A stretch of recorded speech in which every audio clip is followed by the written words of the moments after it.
Hi, Neil Lazarus here. The other day I was driving, and in the middle of the road, in the middle of nowhere, there was a camel blocking the road. I waited for about 5 minutes, and then after about 5 minutes, Bedouin, one of the nomads from the desert, came and took his camel and moved him from the centre of the road. For me, what was so funny was the guy didn't even realise that there was a traffic jam because he was so busy looking on his iPhone.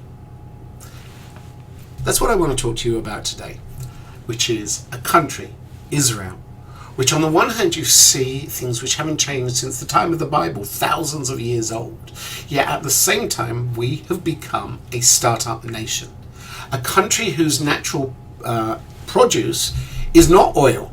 You know, there's that joke, the Jews don't like Moses because we spent a generation walking around the wilderness to get to the only place in the Middle East that doesn't have oil. We got gas, but that's another story.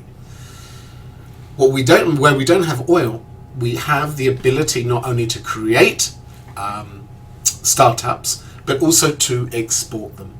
What I'm going to suggest to you today is why we have become a startup nation, but not only become a startup nation, become an ecosystem for it. Producing, creating an environment where they can be produced, and thirdly, exporting them. We have now got startups to go. People buy.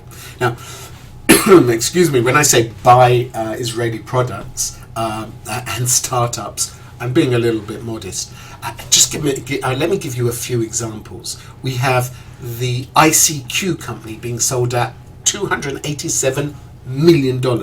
You have Mobily, which is being sold at $15.3 billion.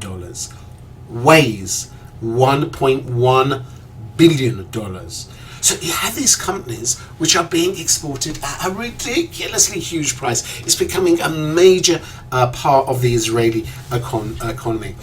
The products, I've got lists here of what Israel has created.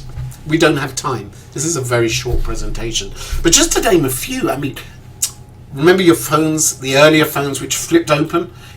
Created in Israel, the flip-top cell phone. Flash drives, we still use those. Flash drives were invented in Israel.